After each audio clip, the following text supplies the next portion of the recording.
The May update for Power BI is here with a strong focus on making insights easier to explore, faster to generate, and more flexible to apply across reports and applications. For the full list of updates, scan the QR code on your screen to jump directly to the monthly update blog. I'm Adam Saxton. This is the Microsoft Power BI update for May 2026. Let's get started.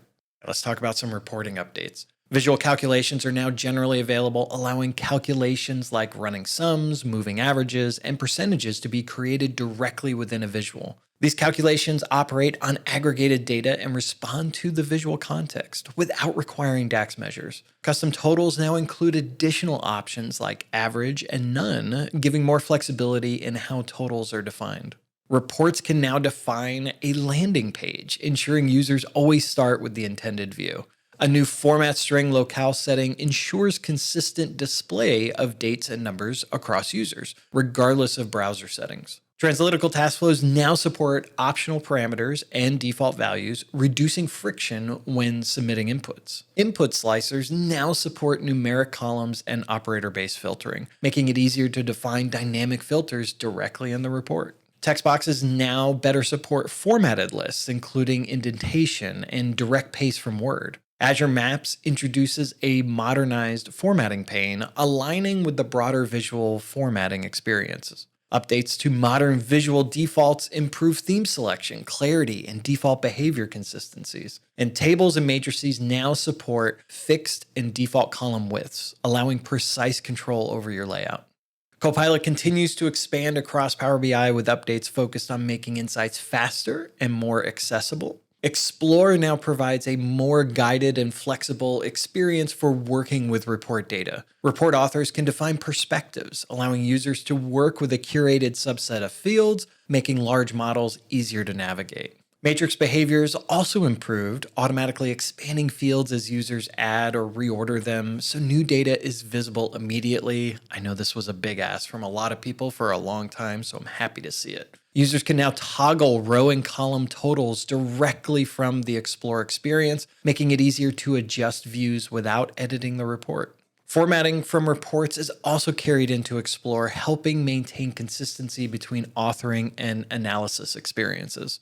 Copilot summarization is now available directly from the report experience. With a single selection, Copilot generates a report-wide summary, highlighting trends, changes, and key insights across visuals. For deeper analysis, Copilot summary is also available at the visual level, providing targeted insights for individual charts. The Copilot narrative visual now supports embedding in customer applications, including scenarios where users do not need to sign in. This expands how AI-generated insights can be delivered across embedded analytics experiences. A new Copilot tooling format for preparing data for AI introduces a more structured and developer-friendly approach to managing Copilot metadata. This update improves collaboration, performance, and long-term maintainability for AI-enabled solutions.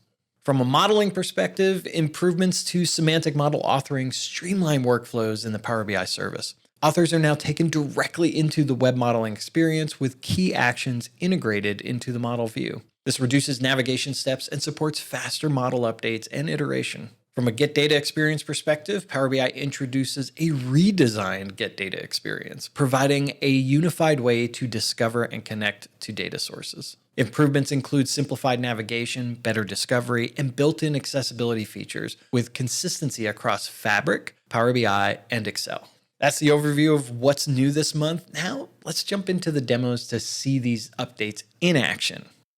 We're bringing the new Power Query experience to Power BI Desktop, and we're starting with the modern Get Data. To start in Power BI Desktop, from the ribbon, select Get Data to open the new modern Get Data experience. This new experience is organized into modules that help you quickly get into action, even actually creating new queries from a blank query. This new experience also brings improvements to the one-lake catalog. You now have a new experience to select the connectivity mode of your choice.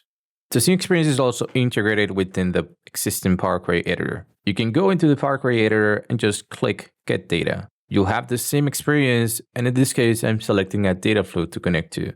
The full Get Data flow is available here, so you have the full connection settings, credentials, and navigation experience available to you. And last but not least, this new Power Query experience also brings a native dark mode. This mode is available throughout the whole new Power Query experience, and we welcome you to try it. We're continuing to make updates with the Modern Visual defaults still in preview. One update we've made is now the new canvas size is coming in on new reports. So they're no longer coming in the old size, and you have to go change it in the canvas settings. And now with some data in the report, I also want to show that we have updated the slicer to now come in with the default styling of dropdown without any kind of styling issues. You can still go to the style presets and change it to the different ones as you want to here, and they'll have the proper styling applied. And finally, the View tab has that refresh look. And here you can see quickly that the first tile there is going to be your reset to default, which will take out any custom theme or customizations you had applied. Visual calculations are now generally available. So visual calculations let you add calculations directly to any visual in your model, giving you some more flexibility and the ability to add these calculations without adding a DAX measure or DAX calculated column to your semantic model. So it gives you that kind of targeted calculation right in the visual that you need it. And these calculations are also kind of context aware of where the data sits in your visual, giving you further flexibility. This also means that custom totals, which we just released a couple months ago, are also now generally available as they are built on visual calculations. Not only that, we also added in an average option by popular demand, and also a none option to just kind of remove the total if you don't want it for a specific column. Now, if you wanted to remove that custom total, you can just go into the visual and say reset back to default. I'm super excited to share with you that you can now simply mark any page in your report as the landing page. Whenever the report consumer comes to your report, it'll always start on that landing page. When you're on other pages, even further away, you can still see in the footer there that you have a landing page set. So, and even when you right click on those arrows, the little home icon is going to show you that as well. You can also set it in the formatting pane to have whichever page you'd like to be the landing page. You can set it, and then you are good to go anytime you publish or save your report. You now have a report setting to display dates and numbers in a specific locale, regardless of your viewer's browser setting.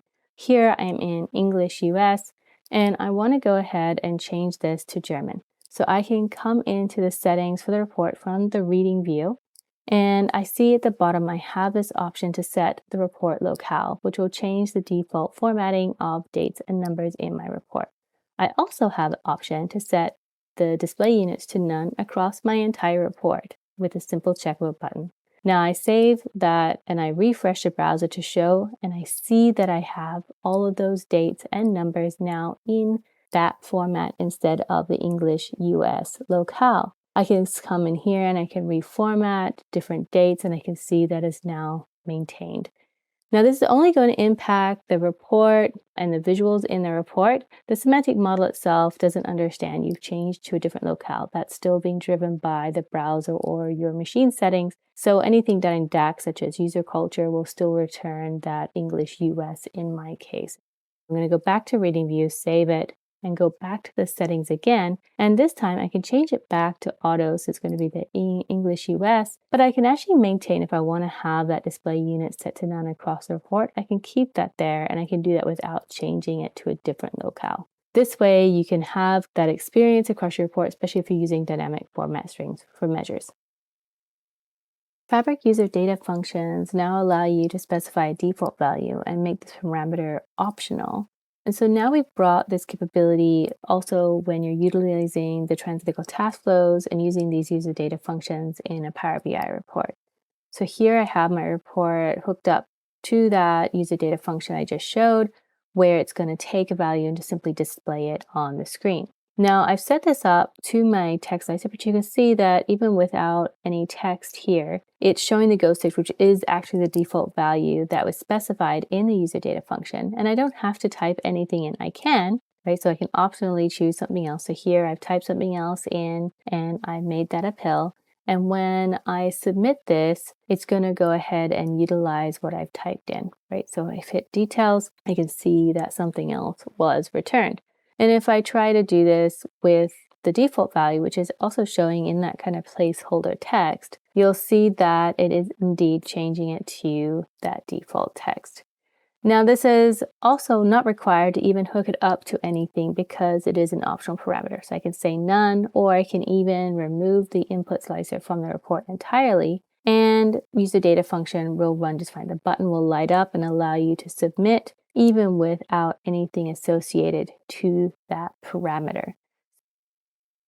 The input slicer now allows you to filter numeric values, numeric data columns coming from your semantic model. Previously, it was limited to just the text columns, and you could do kind of all those different filtering options. With a numeric column, you can simply type in specific numbers and have them show and filter in a report, or you can do greater than or less than a number, or even specify a range to show. So this gives you a lot more flexibility when you have numeric columns, IDs, that you want to then filter across your report. And it's not only for data filtering. So in Translytical task flow scenarios where you don't have a data column in your input slicer, you just want to get values from the user, you can also now have this numeric input only. And when they type in text in this scenario, you'll get feedback on your report viewers that they have to specify a numeric value instead. And when they do, then they can actually make that appeal and submit it with the Translytical task flow.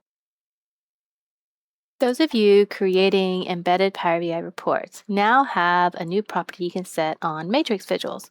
This is the auto expand.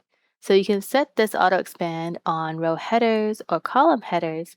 And then with this enabled, what happens is as you bring in, say, a hierarchy or multiple columns or categories into your row headers or your column headers, they will automatically expand. So previously, when you added these columns, they would come in collapsed and then you would need to expand them all manually. But now we're giving you an option to have these kind of auto expand as you bring them in. And this includes when you're reordering columns or bringing them in. Now, even with this property set, obviously, you can still use the expand and collapse on the visual itself, and it will not be impacted by this setting. In this release, we've also made some updates to the text box and its formatting. So here I'm in Word and I have unordered and ordered list formatted with italics and different indents and colors. And when I paste them into the Power BI report into the text box, it's going to keep all of that information intact. And when I save and publish my report, it's also going to show them with all of that still as it was when I pasted. Now we've made it easier than ever before to make sure the columns are the exact width that you're looking for in both table and matrix. Here I have my matrix and I can go now and see all those widths in my formatting pane in the layout section. I have my auto size behavior options, my fit to content, grow to fit, and a new fixed width option. In any of these options, I have the ability to customize the width of any column in my table and matrix. I can also see kind of what their current widths are, and then for any of them, I can simply come and type in whatever value I'd like. I'm still able to resize them on the visual itself, just like I could before.